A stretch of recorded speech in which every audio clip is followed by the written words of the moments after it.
Hello, it's Terry from Terry's Paper Art, and it's time for the next stage of the Steampunk journal. I have purchased these antique French leather covers that I'm going to use for this journal. They are gorgeous, they are real leather, and there's this metallic plate on the front, and they are quite thick and they are in a good shape. I've already gutted them, the book, and what is left is this very good basis for the journal, because the spine is sturdy. It's real leather that goes all the way from the front to the back. It's one piece. But I will, just in case, I will enhance this spine on the inside, just to be sure that it will stay in place, but I think it's probably not even needed because it's solid. But as you see, this front has these gorgeous gears, or images that look like gears. So it will be very easy for me to add and go on from there. I have already this metallic piece. I think this was Tim Holtz. Probably. I'm not 100% sure, but I think it is, and there's place for it right here. Then there's this larger circle, and I will use these gears that I have die cut as you saw in the earlier video. And then I have gathered here all the smaller cogs from that same series, and I will just sprinkle them on top of some of these gears so that there will be variation, and I will leave some of these original ones visible. But now it's time to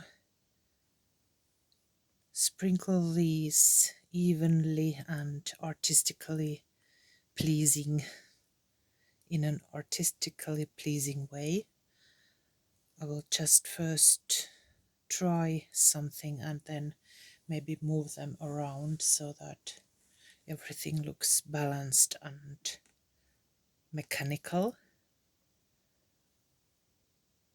and maybe cut, for example, this one in half so that I can use it for these half circles. A couple of them might look good. But I don't want to cover anything. It's really a beautiful cover, so it must be visible to some extent, the original. It's so fitting and perfect for this project. Should we add something to these squares? Probably yes, at least some of them. There are lots of the small ones here.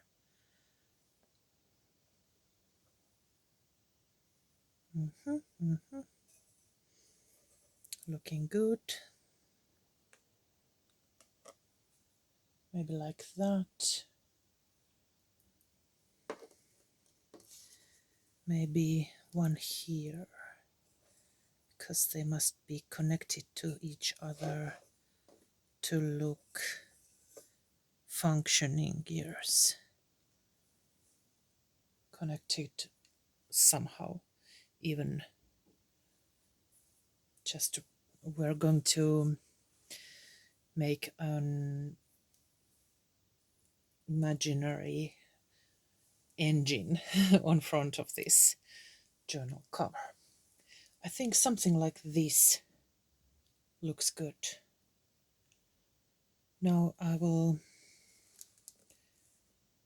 probably maybe something here, but it's curved, so I will not add it right now because it will fall off. I will need to take a photo of this and then move them around a little bit and see which combination looks best, and add a little bit of glue to be sure, and then when I'm 100% sure that it looks good, then I will make the final gluing on. So I will be back very soon. Let's cut this in half and see if it fits and if it looks good.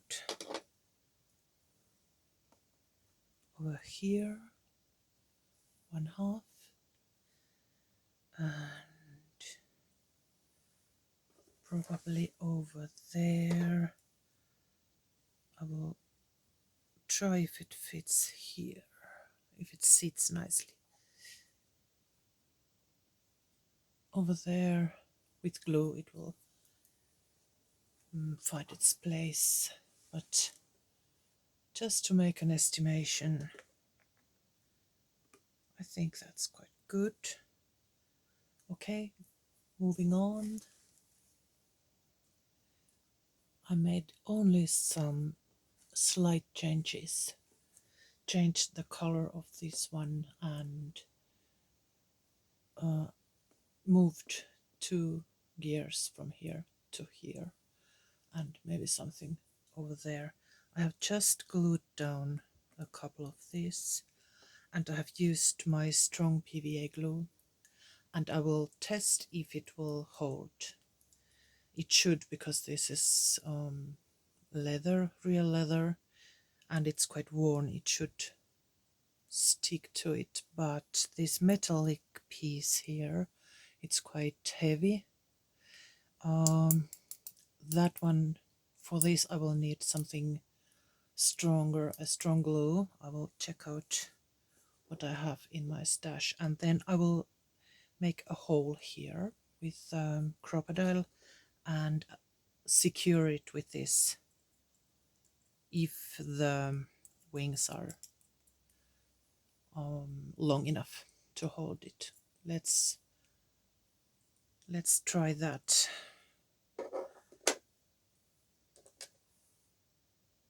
And now I will go on little by little, gluing down these gears, and I think this is enough. There shouldn't be too much.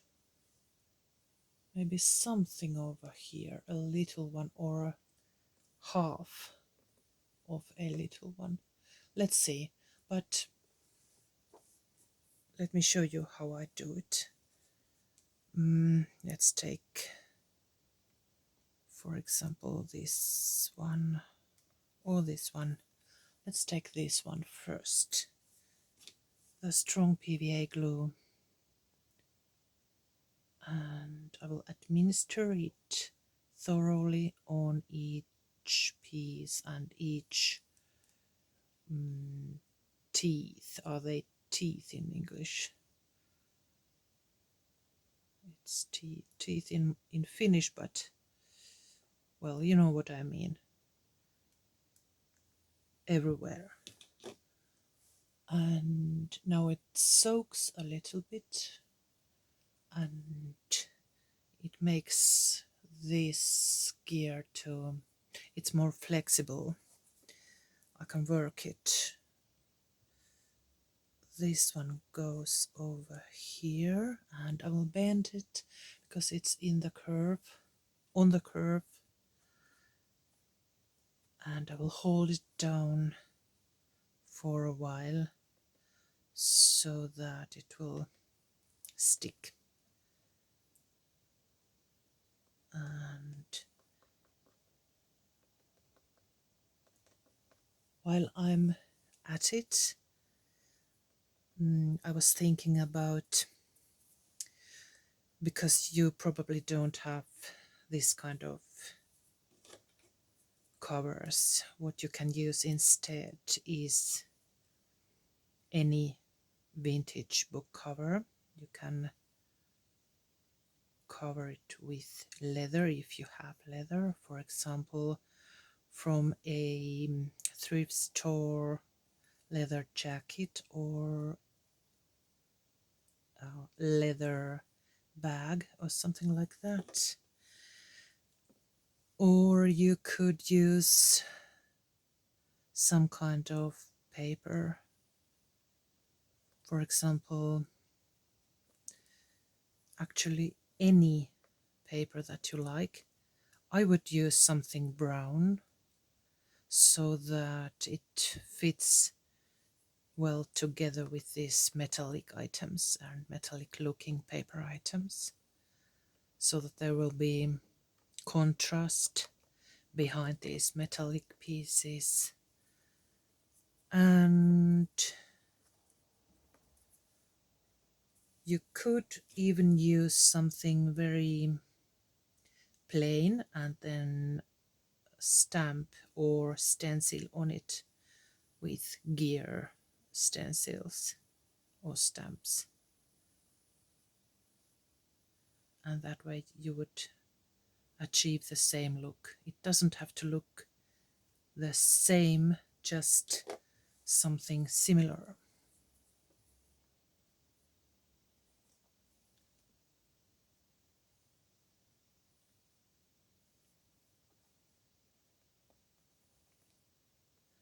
And I have been thinking about some gold wax somewhere, just to highlight some of these beautiful embossed items that are on the original cover. We shall see. There are lots of possibilities with this one. Oh, and one possibility is to recreate or create covers completely from some kind of cardstock.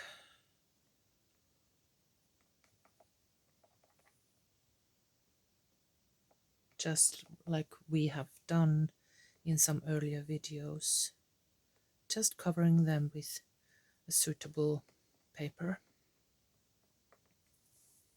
This is starting to look good. Let's glue this one.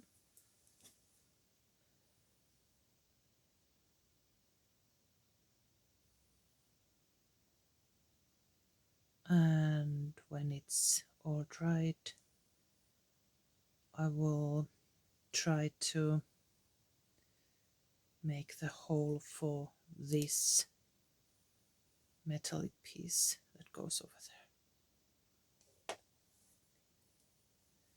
And as this is all experimenting, if something doesn't work, I will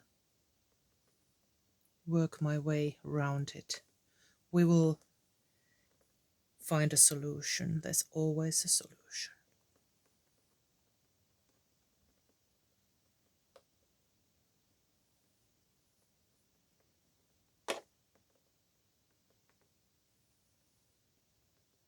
I'm working very carefully and I'm taking my time because I want these to stay in place and look metallic and beautiful. There, I have attached the gears, and now it's time for the exciting part. I will mark the center with an O.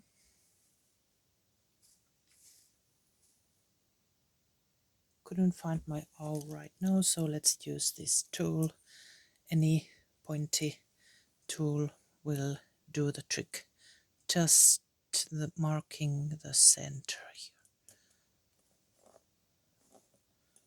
Let's double check. There.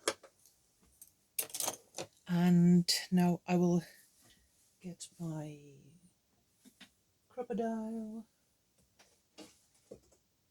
And this is so exciting that I will stop the video for a while and show you the result. If it's a success or not. It might be actually, now that I look at it, this might be too small a tool for this. If that's the case, I will find the owl and use that. Yes, actually I can see that the cover is too thick. There's just so much gouge here. So I will find the owl. There. Let's make the hole. I managed to make the hole here. And I checked out that this will go through this brad. Will go through the hole and it will give it a little bit more security. I think what's the name of that glue that I ran out? Can't remember the name, but it was something. It's pink, a pink bottle, and it's like a crackling glue that works on metal. But I happen to know that gesso is also very strong, and I have clear gesso, so I will add it as a glue. And let's experiment once again. This should work very well with it says here that it works on metal among other things, so I'm counting on that.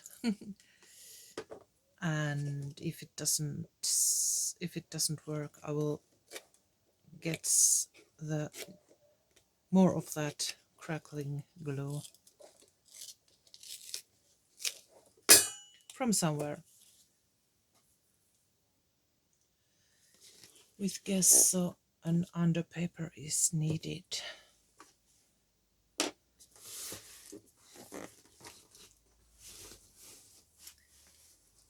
Let's see now.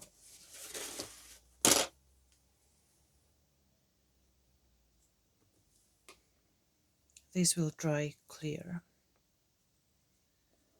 I'm adding it to the hole so that the brad will hold this in place.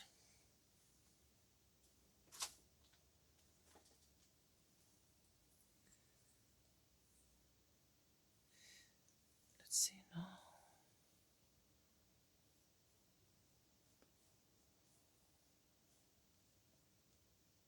Just an extra measure of securing the metal item. Okay.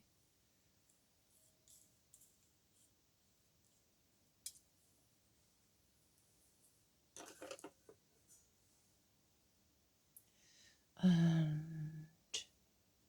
this way.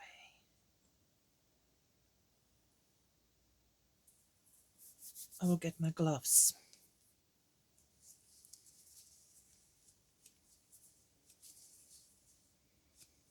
clean up right away.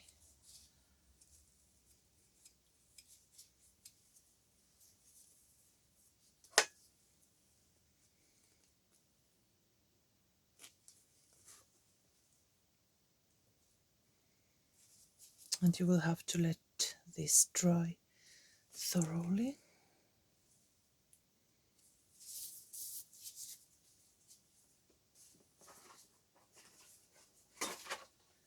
These cotton buds are useful to clean the excess, but this will dry clear, so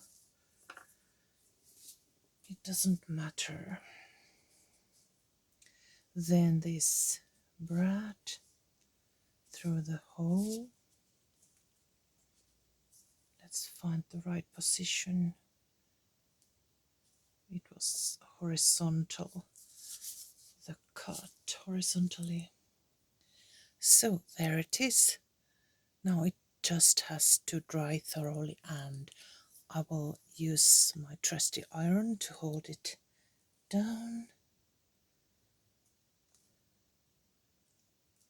like that. And let's continue when it's all dried up. And see you soon. Bye bye.